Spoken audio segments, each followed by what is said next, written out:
কিয়ামতের আগে আগে আরো কিছু মানুষকে আল্লাহ পাক কিন্তু শূকর এবং বানরে পরিণত করবেন। এই হাদিসটা কি জানেন? হাদিসটা শুনে রাখেন, এটা আখিরুজ জামান বা কিয়ামতের আলামত সংক্রান্ত হাদিসগুলোর মধ্যে পাবেন।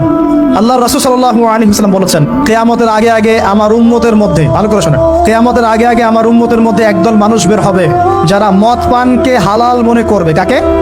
মদ পান করাকে হালাল মনে করবে। যারা বাদ্যযন্ত্র, গায়িকা, নায়িকা এগুলো নিয়ে নর্তকী নাচাবে রাতের বেলা, এগুলোকে হালাল মনে করবে। যারা অশ্লীলতা, বেহায়াপনাকে জায়েজ করে নিবে, ঠিক আছে, এরকম কয়েকটা পাপের কথা বলে নবীজি বলছেন একদিন সকালবেলা আল্লাহ পাক তাদেরকে ঘৃণিত বানরে পরিণত করবে।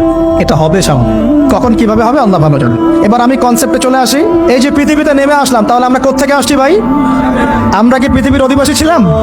আমরা জান্নাতে ছিলাম, ওখান থেকে আল্লাহ পাক পাঠিয়েছে। এবার পৃথিবীতে এসে আদম আলাইহিস সালামের যুগে খুব একটা দুর্ঘটনা ঘটে নাই, একটা ঘটেছে। কয়টা? একটা। ভাই হাবিলের কোরবানি কবুল হয়, কাবিলের অন্তর্দাহ হয়, জ্বালা হয়। কেন হাবিলেরটা কবুল হবে, কাবিলের কেন হচ্ছে না?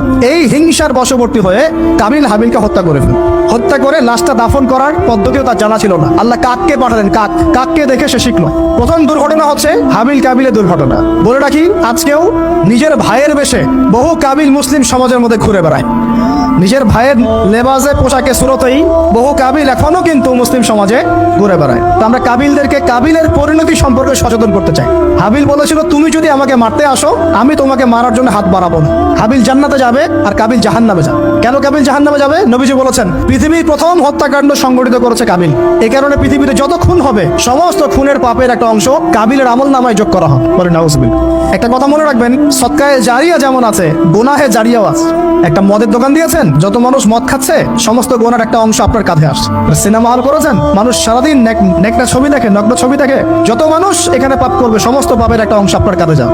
আবার একটা মাদ্রাসা করেছেন, যত মানুষ এখানে দ্বীনি ইলম শিখবে, এই নেকির একটা অংশ আপনি পাবেন ইনশাআল্লাহ। মরে গেলেও কবরে পাবেন ইনশাআল্লাহ। আল্লাহ পাক আমাদের সবাইকে সদকায়ে জারিয়া করার তৌফিক দেন, গুনাহে জারিয়া থেকে বাঁচিয়ে রাখুন। খুব খেয়াল রাখবেন, আল্লাহ পাক আমাদের হেফাজত করুন বলি আমিন। এবার ওই যুগ শেষ, নূহ আলাইহিস সালামের যুগ। এই যুগে আল্লাহর একই সুন্নত, নূহ আলাইহিস সালাম 950 বছর দাওয়াত দিলেন, 40টা বা 80টা পরিবার ইসলাম কবুল করেছে, বাকিরা করে নাই। যারা করে নাই আল্লাহ পাক তাদেরকে ডুবিয়ে মারলেন, যারা করেছে আল্লাহ পাক উদ্ধার করলেন। সোজা কথা।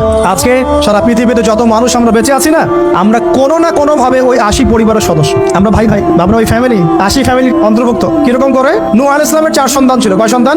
এক সন্তানের নাম হচ্ছে হাম। কি নাম? হাম। হাম ছিল একটু কালো বর্ণের। হামকে দিয়ে আফ্রিকার কন্টিনেন্টে যত মানুষ দেখছেন ব্ল্যাক স্কিনের, কালো স্কিন, এরা সবাই হামের বংশধর। মজা না বিষয়টা? মানুষের অস্তিত্ব পৃথিবীতে, ইতিহাস, এগুলো খুব ইন্টারেস্টিং টপিক। ইতিহাস পড়তে থাকলে আপনি ডুবে যাবেন।